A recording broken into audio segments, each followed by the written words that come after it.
Welcome to online education. તો આજે આપણે ધોરણ 10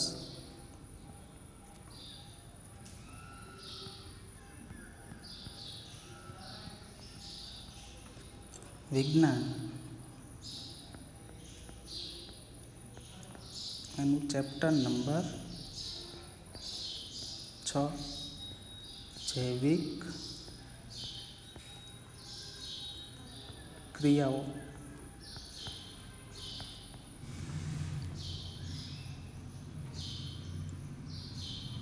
તેના વિશે અભ્યાસ કરશું. તો આજે આપણે એક સરસ IMPO ક્વેશ્ચન સમજવાનો છે.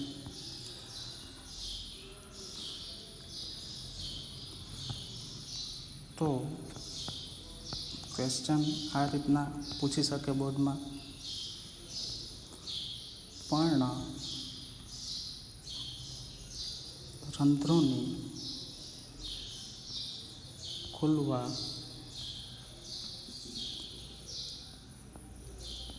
બંધ થવાની ક્રિયા સમજાવો. તો પર્ણરંધ્ર હશે એ વનસ્પતિમાં હશે. તો હવે પહેલાં આપણે એનું સ્થાન કહેશું. તો હવે આન્સરમાં જે પર્ણરંધ્ર હશે એ વનસ્પતિમાં વાયુઓની આપલે માટે પ્રકાંડને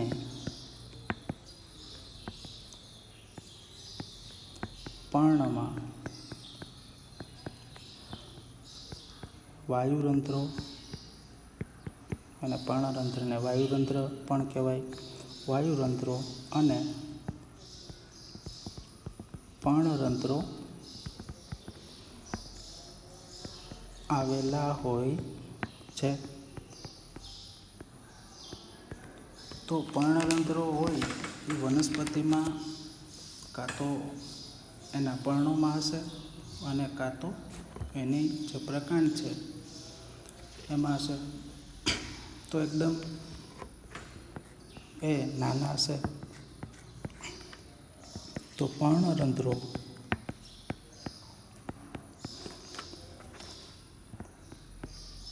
સૂક્ષ્મ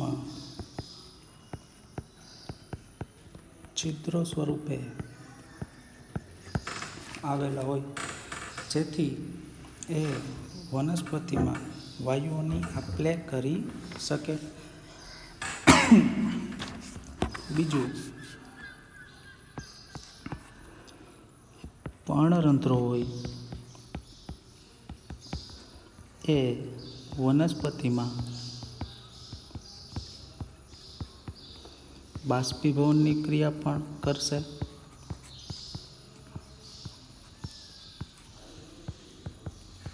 તો વનસ્પતિના જે પર્ણરંધ્રો હશે તો એમાંથી પાણી છે એ બહાર આવશે. તો એને આપણે બાષ્પીભવન કહેશું. તો હવે આપણે એની રચના સમજી લઈએ. તો પર્ણરંધ્રોની રચના કઈ રીતે કરવાની? તો આપણે પર્ણરંધ્ર દોરવા માટે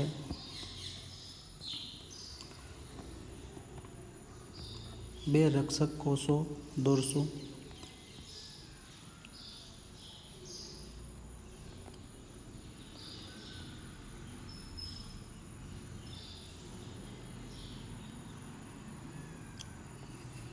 તો જે બે આ કોષ દોરેલા છે એ આપણા રક્ષક કોષો છે વનસ્પતિના.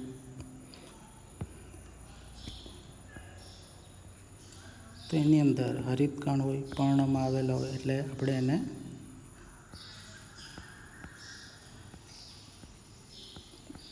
ગ્રીન દર્શાવીએ. પણ આપણે પરીક્ષામાં એવો કલરનો યુઝ કરવાનો નથી. તો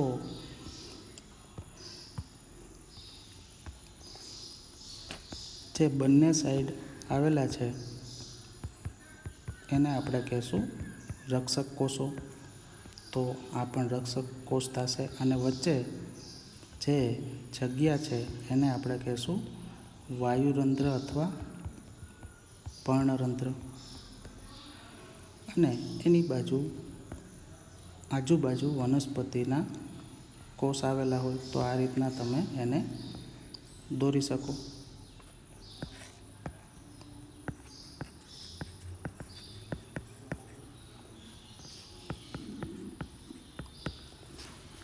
તો હવે આપણે આ ક્વેશ્ચનમાં વનસ્પતિમાં જે વાયુરંધ્ર અથવા પર્ણરંધ્રો ખુલવા બંધ થવાની ક્રિયા હોય એ કઈ રીતે થશે એ આપણે દર્શાવવાનું છે. તો અહીંયા હળીકણ પણ આપણે દર્શાવી દઈશું. તો આ રીતે તમે એને દર્શાવી શકો.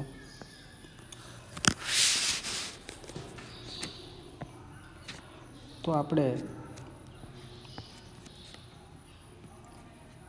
એ વસ્તુ ક્લિયર કરશું કે જે પર્ણરંધ્ર હોય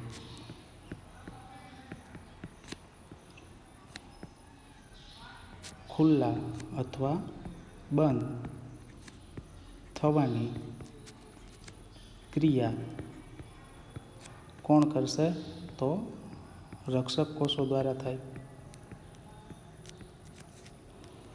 તો હવે આપણે રક્ષક કોષ છે એ કઈ રીતના પર્ણરંધ્રને ખોલશે તો એ સમજાવશું. તો આપણે અહીંયા 2 રક્ષક કોષો દોરશું.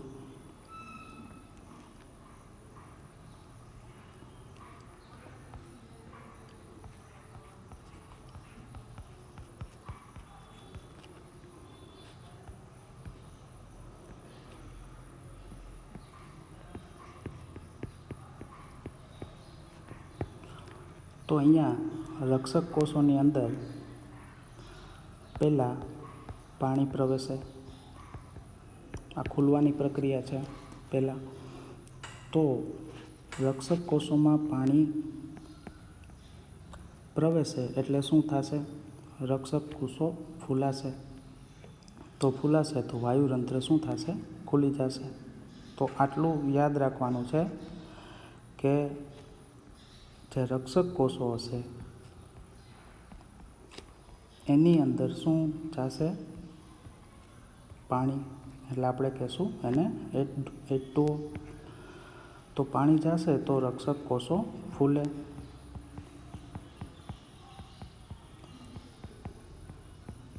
અને જો રક્ષક કોષો ફૂલશે તો જે વાયુરંધ્ર અથવા પર્ણરંધ્ર એ ખુલશે. તો હવે જે પર્ણરંધ્ર દ્વારા વનસ્પતિ પાણીનું બહાર બાષ્પીભવન કરી શકતી હોય,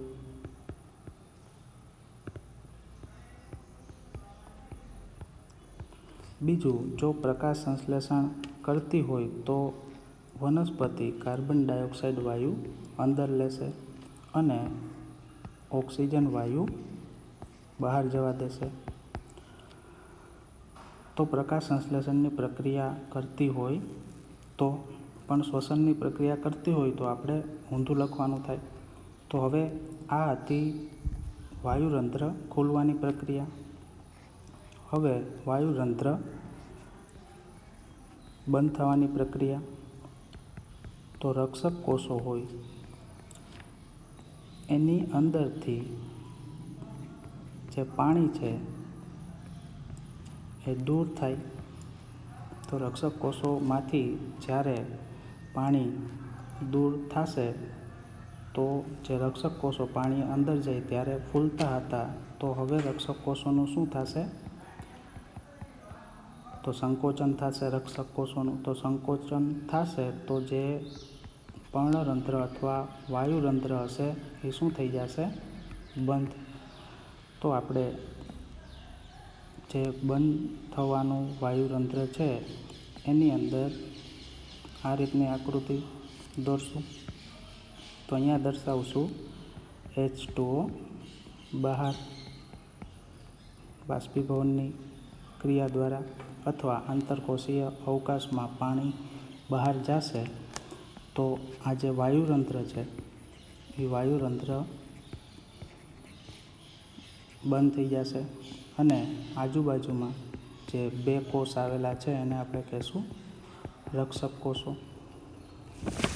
તો 2 પોઈન્ટ યાદ રાખવાના છે કે જો રક્ષક કોષોમાં પાણી ભરાશે તો એ ફૂલશે અને વાયુરંધ્ર ખુલશે, અને રક્ષક કોષોમાંથી જો પાણી બહાર આવશે તો રક્ષક કોષો છે એનું સંકોચન થશે અને વાયુરંધ્ર બંધ થઈ જશે. તો 2 મેન જે ટોપિક છે એને આપણે સમજી લેવાના છે કે રક્ષક કોષો ફૂલે ક્યારે. તો ઓટોમેટિક આકૃતિ જોઈએ તો ખબર પડે કે અહીંયા અંદર પાણી આવશે તો રક્ષક કોષો ફૂલી જશે, અને જ્યારે જે પાણી છે એ બહાર જશે ત્યારે રક્ષક કોષો ચીમડાઈ જશે. તો આપણે આ રીતના સમજાવી શકીએ. જો આની અંદર આ પાણી ભરાતું જાય તો રક્ષક કોષો શું થશે? ખુલી જશે. વાયુરંધ્ર છે એ ખુલી જશે કારણ કે રક્ષક કોષોની અંદર પાણી ભરાશે તો ખુલશે, અને આ આકૃતિમાં જે પાણી છે એ બહાર જતું રહેશે તો રક્ષક કોષોમાંથી બહાર, તો રક્ષક કોષોનું શું થશે? સંકોચન થશે, એટલે વાયુરંધ્ર છે એ બંધ થઈ જશે. તો આટલા ફંડામેન્ટલ પાર્ટ છે ક્લિયર કરી લેવાના. આમાં કંઈ એટલું બધું અઘરું નથી કે રક્ષક કોષોમાં પાણી અંદર આવે તો વાયુરંધ્ર ખુલી જાય અને પાણી બહાર થાય તો વાયુરંધ્ર બંધ થઈ જાય. અને ખૂબ ઉપયોગી ક્વેશ્ચન છે. પરીક્ષામાં આ પૂછાવાની સંભાવના પણ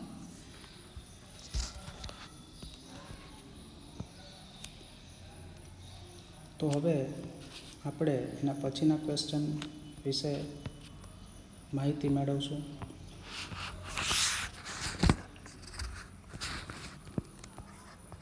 તો ક્વેશ્ચન તો આપણે જારક શ્વસન અને અજારક શ્વસન વિશે સમજાવો અથવા માહિતી આપો, અથવા જારક શ્વસન અને અજારક શ્વસનનો તફાવત લખો. તો ઘણી બધી રીતે આપણે ક્વેશ્ચન છે એ પૂછી શકાય. તો શ્વસનથી શું થાય? તો શ્વસનથી ઉર્જા ઉત્પન્ન થાય. તો ઉર્જા ક્યાંથી ઉત્પન્ન થાય? તો આપણે પહેલાં ભણી ગયેલા છીએ કે ઉર્જા ક્યાંથી ઉત્પન્ન થાય? તો ખોરાકમાંથી. તો ક્વેશ્ચન એમ પણ પૂછી શકે ગ્લુકોઝના અણુનું વિઘટન સમજાવો. તો આપણા શરીરમાં જે ખોરાક હોય એમાંથી બનશે ગ્લુકોઝ. તો ગ્લુકોઝ આપણને ઉર્જા પૂરી પાડશે, એનું વિઘટન થાય. તો શરીરમાં એ 2 રીતે કરી શકે એનું વિઘટન. એક તો જારક શ્વસન અને બીજું અજારક શ્વસન. તો પહેલાં તો એ જોઈ લઈએ કે જારક શ્વસન કોને કહેવાય અને અજારક શ્વસન કોને કહેવાય. તો શ્વસનની જરૂરિયાત શા માટે પડે? તો એવો ક્વેશ્ચન પણ પૂછી શકે કે કોઈ પણ વસ્તુ, આપણું શરીર અથવા કોઈ વ્યક્તિ કોઈ પણ વસ્તુ કોઈ પણ કામ કરતું હોય તો એની કંઈક જરૂરિયાત હોય એટલે જ એ કાર્ય થતું હોય. તો આપણે શ્વસન શા માટે કરતા હોઈએ? તો એવું કદાચ કોઈ પૂછે અથવા ક્વેશ્ચન પૂછાઈ શકે કે શ્વસન શા માટે જરૂરી છે? તો આપણે જે કંઈ ખોરાક લીધેલો છે તો સંચિત ખોરાક આપણામાં છે, અને આપણે શ્વસન એટલે આપણે એનું કરશું ઓક્સિડેશન, એટલે આપણે એમ પણ કહી શકીએ કે એનો ઉપયોગ કરશું વિઘટન. જેમ કોઈ કાર હોય, મોટરસાઇકલ હોય, એનો યુઝ કરશે પેટ્રોલનો, ડીઝલનો, એનું વિઘટન કરી નાખશે અને એ ઉર્જા ઉત્પન્ન કરશે અને પોતાની દેહ ધાર્મિક ક્રિયાઓ કરશે. તો શ્વસન પણ મનુષ્યમાં જે ખોરાક છે એમાંથી ઉર્જા છૂટી પાડવા માટે થાય. તો જે શ્વસન છે એના 2 પ્રકાર છે. તો સિમ્પલી આપણે યાદ રાખશું કે એક છે એને આપણે કહેશું જારક શ્વસન, અને જે બીજો પ્રકાર છે એને આપણે કહેશું અજારક શ્વસન. તો હવે જારક ને અજારકમાં શું ફેર? તો જે શ્વસનની ક્રિયા અથવા શક્તિ મુક્ત થવાની ક્રિયા ઓક્સિજનની હાજરીમાં થાય તો એને આપણે કહેશું જારક શ્વસન. તો જે શ્વસન O2ની એટલે ઓક્સિજનની હાજરીમાં થાય એને કહેશું આપણે જારક શ્વસન.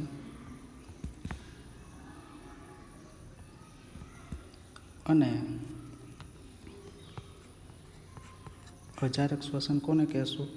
તો જે શ્વસન ઓક્સિજનની ગેરહાજરીમાં થાય.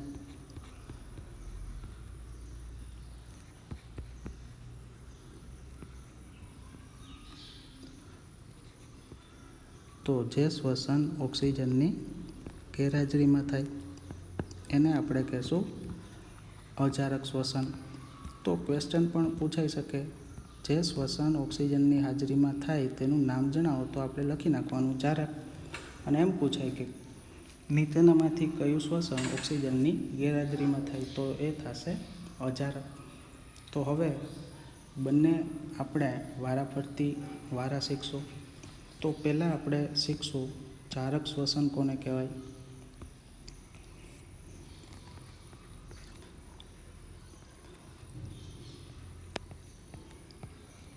તો આપણે આગળ સમજી ગયા એ મુજબ આ શ્વસન છે એ ઓક્સિજનની હાજરીમાં થાય. તો પહેલો પોઈન્ટ આપણે એ લખી શકીએ કે જે શ્વસન ઓક્સિજનની હાજરીમાં થાય એને શું કહેવાય? જારક શ્વસન. તો હવે જારક શ્વસનની અંદર જે ખોરાક હશે એ આપણા શરીરમાં કાર્બોદિત પદાર્થો સ્વરૂપે હશે, એટલે ટૂંકમાં જેમાંથી ઉર્જા મળે એને કહેવાય ગ્લુકોઝ. તો શ્વસનમાં શું થશે? જે ગ્લુકોઝ હોય એમાંથી ઉર્જા છૂટી પડશે. પણ કઈ રીતે પડશે? તો ગ્લુકોઝનું રાસાયણિક સૂત્ર લખશું આપણે C6H12O6. તો જે ગ્લુકોઝ હશે એનું વિઘટન થશે, અને ક્યાં વિઘટન થશે? કોષરસમાં. તો કોષરસમાં વિઘટન થઈ અને પાયરુવિક એસિડ બનશે, અથવા આપણે એને કહી શકીએ પાયરુવેટ અથવા પાયરુવિક એસિડ. હવે અહીંયા પાયરુવેટ જે છે અથવા પાયરુવિક એસિડ, એમાં કાર્બનની સંખ્યા કેટલી હોય? 3 હોય. એટલે ધ્યાન આપવાનું કે અહીંયા કાર્બનની સંખ્યા કેટલી છે? 6. તો પાયરુવેટમાં કાર્બનની સંખ્યા 3 હોય, તો અહીંયા પાયરુવેટના કેટલા અણુ બને? 2. ફરીથી જારક શ્વસન એટલે ઓક્સિજનની હાજરીમાં. જારક અને અજારક બંનેમાં જે પહેલો મુદ્દો છે એ સેમ જ રહેશે કે જારક હોય કે અજારક, તો ગ્લુકોઝનું વિઘટન થઈ અને શું બનશે? પાયરુવેટ. જારકમાં પણ એમ અને અજારકમાં પણ એમ. પણ અહીંયા કોઈ ઓક્સિજનની હાજરી કે ગેરહાજરી જરૂરી નથી. તો પહેલો પોઈન્ટ, જે પહેલી પ્રક્રિયા થશે એને કહેશું આપણે ગ્લુકોઝમાંથી પાયરુવિક એસિડ અથવા પાયરુવેટ. તો આ પ્રક્રિયાનું નામ શું કહેશું આપણે? એને ગ્લાયકોલિસિસ અથવા એને કહેશું ગ્લાયકોલાઇસિસ. તો આ જે મેઇન પોઈન્ટ છે યાદ રાખવાનો છે, કારણ કે જારક અને અજારકમાં બંનેમાં જે પહેલી પ્રક્રિયા છે એ સેમ જ થશે, બંનેમાં કોષરસમાં જ થશે, ગ્લાયકોલિસિસ જ થશે અને બે અણુ પાયરુવિક એસિડના અથવા પાયરુવેટના બનશે. તો હવે આપણે યાદ કરી લઈએ કે આપણે લખવાનું છે જારક શ્વસન. તો હવે જારક શ્વસન હશે તો એ ક્યાં થશે? તો આપણી પાસે બે અણુ શેના છે? પાયરુવેટના. તો જે આ બે અણુ છે પાયરુવેટના, હવે અહીંયા આવશે ઓક્સિજનની હાજરી અને આ પ્રક્રિયા થશે કણાભસૂત્રમાં, કારણ કે એ આપણા શરીરનું, સેલનું, કોષનું પાવર હાઉસ છે. તો કણાભસૂત્રમાં એ પ્રક્રિયા થશે અને એ પ્રક્રિયા દરમિયાન આપણા શરીરમાંથી કાર્બન ડાયોક્સાઇડ પ્લસ પાણી પ્લસ એટીપી, એટલે આપણે એને કહેશું ઉર્જા છૂટી પડશે. તો આ પ્રક્રિયા થશે જારક શ્વસનની. તો જારક શ્વસનમાં આપણે ફરીથી કઈ રીતે યાદ રાખવાનું થશે કે ગ્લુકોઝનું વિઘટન થઈ, એમાં 6 અણુ કાર્બનના હશે, એનું વિઘટન થઈ અને પ્રક્રિયાનું નામ ગ્લાયકોલાઇસિસ થશે. કઈ સ્થાને થશે? તો કોષરસમાં. આ પહેલું જે પ્રક્રિયા છે, પહેલો ભાગ છે, બંનેમાં સેમ જ રહેશે. તો એમાંથી બે અણુ મળશે પાયરુવેટના. પછી અહીંયા ઓક્સિજનની હાજરી આવશે અને પ્રક્રિયા થશે કણાભસૂત્રમાં. કયું શ્વસન થશે? જારક શ્વસન. અને છેલ્લે કાર્બન ડાયોક્સાઇડ, વાયુ અને પાણી, અને છેલ્લે શું છૂટું પડશે? ઉર્જા. તો હવે અજારક શ્વસન વિશે આપણે ભણશું. તો હવે કદાચ આ કણાભસૂત્રની અંદર કઈ પ્રક્રિયા થાય તો એ પ્રક્રિયાનું નામ છે ક્રેબ્સ ચક્ર, અથવા એને કહેવાય ક્રેબ્સ સાયકલ. તો આ થયું જારક શ્વસન. તો એક આપણે ચાર્ટ દ્વારા જ સમજી લઈએ, જે ઉપર ભણ્યા એ જ શીખવાનું છે. હવે આપણે જોઈએ કે શ્વસન. તો પહેલાં એના આપણે બે પ્રકાર પાડશું, એક તો જારક શ્વસન ને બીજું અજારક. તો જારક શ્વસન અને બીજું અજારક શ્વસન. તો બંને એકી સાથે ભણી લેશું કે જારક અને અજારક શ્વસનમાં પહેલાં તો આપણા શરીરમાં જે ખોરાક હશે એ ખોરાકનું શેમાં રૂપાંતર થઈ જશે? ગ્લુકોઝમાં. જારક હોય કે અજારક, બંનેમાં સેમ જ રહેશે. ગ્લુકોઝનું રાસાયણિક સૂત્ર થાય C6H12 અને O6. તો હવે જારક અને અજારકમાં બંનેમાં પહેલી પ્રક્રિયા થશે ગ્લાયકોલાઇસિસ.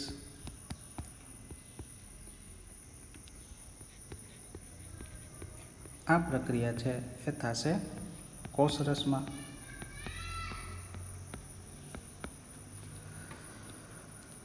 અને ગ્લુકોઝમાંથી બે અણુ આપણને શેના મળશે? પાયરુવેટના. એટલે પાયરુવેટની અંદર કેટલા કાર્બન હશે? 3 કાર્બન. એટલે બે અણુ આપણને મળશે. તો હવે આ પ્રક્રિયા છે એ બંનેમાં સેમ જ છે.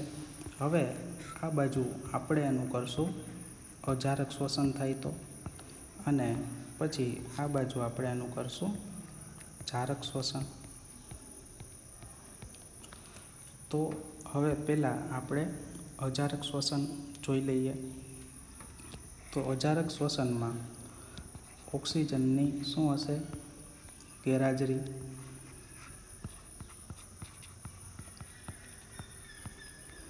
તો ઓક્સિજનની ત્યાં ગેરહાજરી હશે અથવા ઓક્સિજનનો અભાવ હશે તો ઓક્સિજનની ગેરહાજરી હશે તો પહેલાં સ્નાયુઓમાં જોઈએ આપણે. કોના સ્નાયુઓમાં? પ્રાણીઓના. તો હવે આપણે એક એક્ઝામ્પલ આપણે દઈએ કે જ્યારે આપણે કોઈ કામ બહુ વધારે વાર કર્યું હોય અથવા ખૂબ વધારે દોડ્યા હોય અથવા વધારે એક્સરસાઇઝ કરી હશે ત્યારે આપણા સ્નાયુમાં શું થશે? દુખાવો થશે. દુખાવો શું કરવા માટે થાય?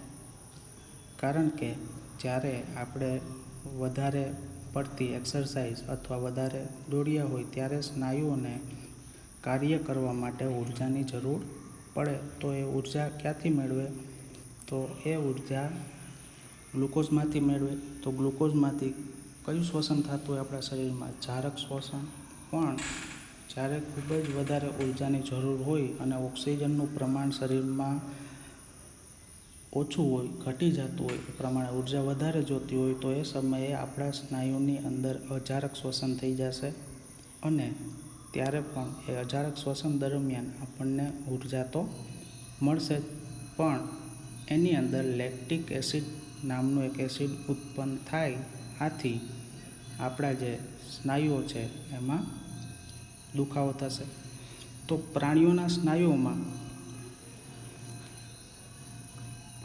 અજારક શ્વસન થશે ઓક્સિજનની ગેરહાજરીમાં તો શું બનશે?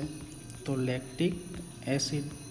તો આ એસિડ સ્નાયુઓમાં ઉત્પન્ન થશે, કોષમાં ઉત્પન્ન થશે એટલે આપણને ત્યારે દુખાવાનો અનુભવ થશે. હવે બીજું, તો યીસ્ટમાં કઈ રીતના થશે? તો જે બેક્ટેરિયા છે, યીસ્ટ છે, એમાં ઓક્સિજનની ગેરહાજરીમાં એ શું કરશે? તો પાયરુવેટમાંથી ઇથેનોલ બનાવશે, આલ્કોહોલ. તો આલ્કોહોલ આથવણની ક્રિયામાં આ પ્રક્રિયાનો ઉપયોગ થાય, અજારક શ્વસન, અને એમાંથી એ લોકો ઇથેનોલ બનાવશે અને કાર્બન ડાયોક્સાઇડ વાયુ છૂટો પડશે અને ત્રીજું શું છૂટું પડશે? ઉર્જા. ઉર્જાને આપણે એટીપી કહી શકીએ. અને જારક શ્વસન તો આપણે આગળ એકવાર ભણી જ ગયેલા છીએ. તો જારક શ્વસનમાં આપણે લખશું ઓક્સિજનની હાજરી. તો જારક શ્વસન ક્યાં થશે? તો કણાભસૂત્રમાં. તો કણાભસૂત્રમાં થશે. પ્રક્રિયાનું નામ તો એને આપણે કહેશું ક્રેબ્સ ચક્ર. અને પ્રક્રિયા થઈ કાર્બન ડાયોક્સાઇડ, પાણી અને ત્રીજું છૂટું પડશે ઉર્જા. ઉર્જા એટલે એટીપી. તો હવે આપણે જોઈએ તો આપણે ઉચ્છ્વાસમાં કાર્બન ડાયોક્સાઇડ વાયુ બહાર કાઢીએ તો કાર્બન ડાયોક્સાઇડ ક્યાં ઉત્પન્ન થયો? તો આપણા કોષની અંદર. કઈ પ્રક્રિયા થઈ ત્યારે? તો જારક શ્વસન. તો હવે ફરીથી જોઈ લઈએ. શ્વસન ઓક્સિજનની હાજરીમાં થાય તો એને કહેશું જારક અને ગેરહાજરીમાં થાય તો એને કહેશું અજારક. બંનેમાં પહેલો જે પાર્ટ છે સેમ જ રહેશે. ગ્લુકોઝમાંથી પાયરુવેટ બનશે. જો જારક શ્વસન હશે તો પ્રક્રિયા થશે કણાભસૂત્રમાં અને જો અજારક શ્વસન હશે તો એ પ્રક્રિયા થશે પ્રાણીઓના સ્નાયુમાં અથવા યીસ્ટમાં થશે. પ્રાણીઓમાં સ્નાયુમાં થાય તો લેક્ટિક એસિડ ઉત્પન્ન થાય અને ઉર્જા પણ છૂટી પડશે. યીસ્ટમાં થશે તો ઇથેનોલ ઉત્પન્ન કરશે. અને આ તો દરરોજ આપણે શ્વસનની ક્રિયા કરતા જોઈએ, પણ એનું નામ આપણે કહેશું ક્રેબ્સ ચક્ર. અને અંતે જારક શ્વસન દરમિયાન કાર્બન ડાયોક્સાઇડ, પાણી અને ઉર્જા છૂટી પડશે. તો હવે આગળનો અભ્યાસ આપણે નેક્સ્ટ લેક્ચરમાં કરશું. Thank you.